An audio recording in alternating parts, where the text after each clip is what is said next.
The movie opens on the most pristine operation you've ever seen. Michael Bryce doesn't just do his job, he performs it. Every exit point mapped. Every road cleared in advance. He walks his client to a private jet with the energy of a man who has never, not once in his career, been surprised. His company motto is "boring is always best." And he means it the way religious people mean scripture. With his whole chest. He's AAA rated. AAA. The highest level of executive protection on Earth. He says this a lot. And the first time you hear it, you think, okay, this guy's confident.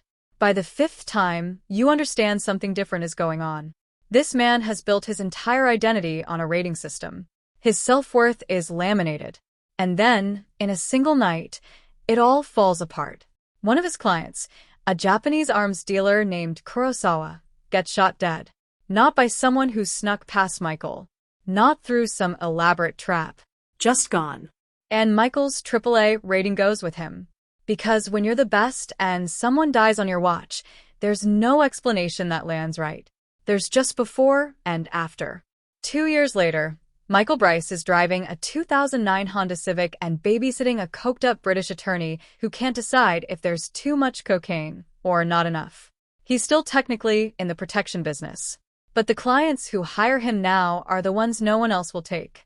He is existing, not living.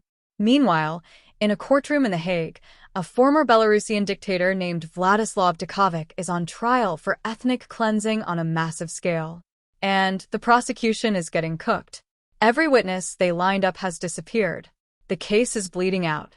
Dikovic sits in court every day in a suit that probably costs more than most people's cars, looking like a man who has never once doubted that he would walk out of this.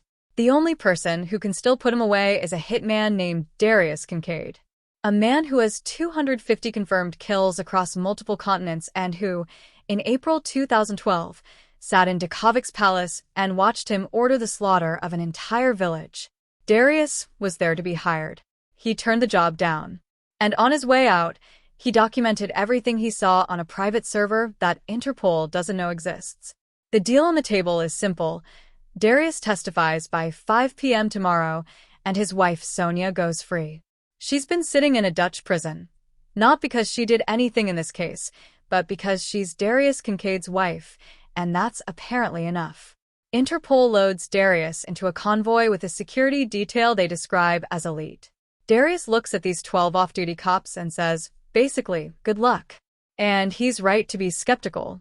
Within the first 20 minutes of the transport, the convoy gets absolutely destroyed. Dikovic's people knew the exact route. Somebody on the inside fed it to them.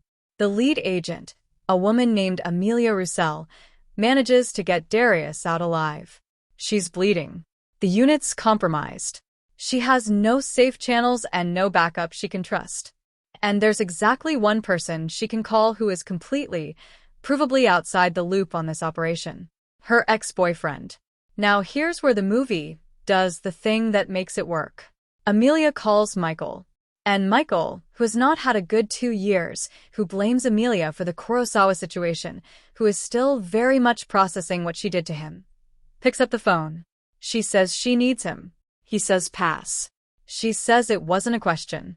She threatens to expose his work to Interpol to make sure he never gets near AAA status again. And just like that, he's back in. He shows up to the safe house address. She texts him. He pushes open the door and comes face to face with Darius Kincaid, who immediately tries to kill him. Because of course he does. They have history. Darius has been hired to kill Michael at least 28 times over the years. They've been on opposite sides of the same job so many times it's practically a professional relationship. Michael looks at Darius. Darius looks at Michael. Michael looks at Amelia. Amelia shrugs. And that's how the world's most neurotic bodyguard gets assigned to babysit the world's most dangerous hitman on a 27-hour drive from England to the Netherlands. I want to take a second here because this movie lives and dies on the chemistry between these two, and it earns it. Michael and Darius don't just disagree. They represent two completely opposite philosophies of how a person is supposed to move through a dangerous world. Michael plans everything. Contingencies for the contingencies. He never gets shot because he never puts himself in a position to get shot. He checks every corner, rides with his seatbelt buckled, keeps a low profile, blends with traffic. Darius just does his thing. He improvises. He trusts instinct over intelligence. He has been shot, stabbed, blown up, and betrayed, and he just keeps going, like the world's most violent rubber ball. He calls Michael boring, uptight, and terminally square. Michael calls Darius reckless, a sociopath, and frankly uninsurable.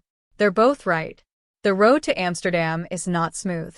Djokovic's mercenaries are everywhere. One stop turns into a firefight. Another turns into a chase across the English countryside. At one point, they're hiding in a cow pasture, out of ammunition in a stolen van that smells like the inside of a boot. And through all of it, they talk. This is the part people don't expect from a movie like this. How much genuine character work is buried in the banter. In between the gunfights and the explosions and Michael screaming about seatbelts, you get the real story. Darius tells Michael how he got caught. He was in the middle of a job in Geneva when he found out his wife was in a car accident. He left, just walked off the contract, went straight to the hospital, and the agents were waiting. He got played by love. He says this like it's the most natural thing in the world. That of course he chose Sonia. What else would he choose? And then he asks Michael about Amelia. Because Darius has been listening through the wall this whole time, and he heard Michael's whole wounded ex-boyfriend monologue loud and clear. And he wants to understand why this man is still so frozen about her.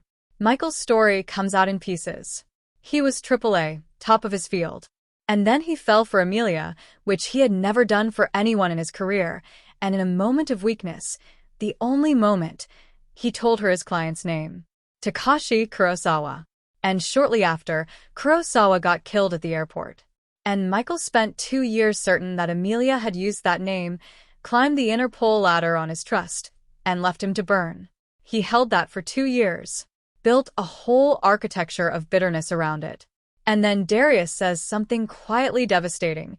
He's the one who killed Kurosawa. He was at the airport for another target, spotted Kurosawa by accident, and took the shot. 300 meters. Through a window the size of a C-cup. It had nothing to do with Amelia. She never sold Michael out. She never used him. She just left him. And Michael, unable to sit with the pain of that without a villain attached to it, turned her into one. The look on Michael's face in that moment is a whole movie. They don't stop moving, though. Because they can't. The clock is ticking toward 5 p.m., Djokovic's people are still hunting them, and somewhere in Amsterdam, Sonia Kincaid is sitting in a Dutch prison, sending the kind of energy through the walls that makes grown men nervous. We cut to her a few times throughout the film, being questioned by Dutch authorities, and every single scene is electric. She has the fire of someone who fundamentally does not accept the premise that she is supposed to be scared of you. She lectures investigators about her missing husband in 3 languages and with escalating profanity. She is the only person in the entire film who is exactly where she is supposed to be and completely at peace with it. Darius needs to see her before the trial. Not to coordinate anything. Not to pass information. He needs to bring her flowers. Specifically, the flowers he forgot were her favorite, which is a thing she has definitely mentioned before and which he has definitely not remembered. He shows up outside the prison with tulips. He's in Amsterdam after all, and nearly gets killed twice by Djokovic's men who were waiting on exactly this sentimental move. Michael saves him. Because of course he does. And then they have a conversation outside that prison that is the quiet center of the whole film. Michael asks, "The day you met Agent Roussel, what would you have done for her?" "Anything," Michael says. "I loved her. I trusted her. And she sold me out." And Darius looks at him with the patience of a man who has watched a lot of people make their own problems worse and says, "Maybe give her a pass on this one. Maybe there's not a lot of women who would put up with your whole thing. She might be pretty special." Michael sits with that. The final stretch is pure chaos. They get to The Hague. The courthouse is surrounded. Djokovic's people have a truck bomb. The trial is 60 seconds from collapsing. And Michael and Darius split up. Michael drawing fire while Darius sprints for the courtroom.